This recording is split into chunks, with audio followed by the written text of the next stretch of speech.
Dumulog sa Omni News ang komunidad sa Regina, Saskatchewan.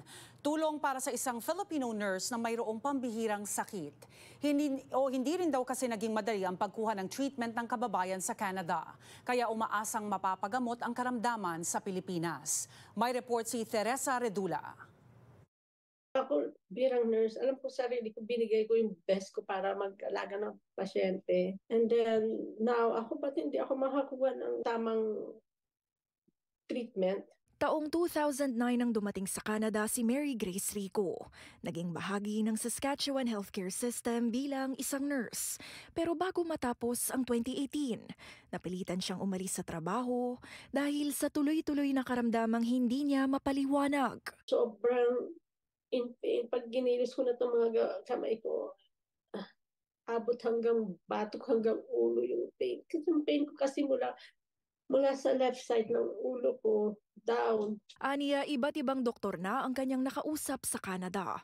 Pero sa halip na makatanggap ng diagnosis, Yung pinaka-root cause, yun hindi nila binibigyan ng pansin eh. Puro lang sila pain medication ang binibigay sa akin. kaya't nagdesisyon si Rico at kanyang asawa na kumuha ng second opinion sa New York, pati na rin sa Maynila, kung saan na lamang mayroon siyang rare spinal condition, bitbitang bagong pag-asa at hawak ang mga dokumento pabalik ng Canada.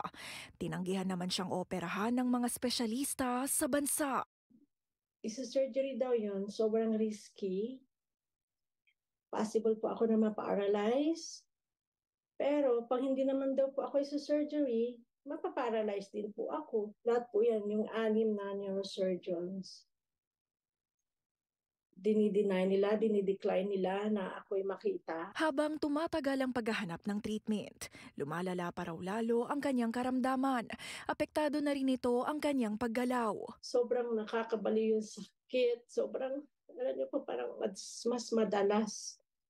Pag gusto ko na lang matulog para hindi ko na maramdaman yung sakit. Sa isang survey na inilabas ng Janet Brown Opinion Research kamakailan, tumaas sa 46% ang nagsabing pangunahing isipin nila ang healthcare bago ang provincial elections. 36% naman ang nagsabing hindi sila nasisiyahan sa pamamahala ng Saskatchewan pagdating sa healthcare. Hindi na ako nagtataka kasi galing ako sa health system. Ibang tao, sasabihin nila nasa Canada ka, bakit hanggang ngayon hindi ka pa magaling? Akala ko ba magaling dyan?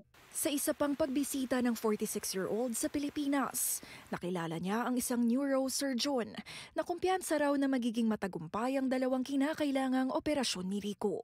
Nagkakahalaga ito ng $100,000 o 4 million pesos. Nagplan po kami ng husband ko na ibenta yung house para sana sa surgery ko. Kaso kahit po ibenta namin yung bahay namin, pero kulang pa rin po. Mahigit $6,000 na ang nalikom ng isang GoFundMe page na binuo ng isang kaibigang nakilala sa simbahan.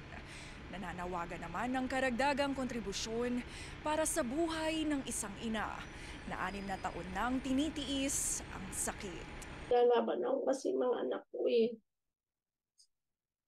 Hindi ko kaya yung naisip yung pain nila pang nalaman nilang wala na ako. Yun lang nagpapalakas sa akin. Teresa Redula, Omni News, Toronto.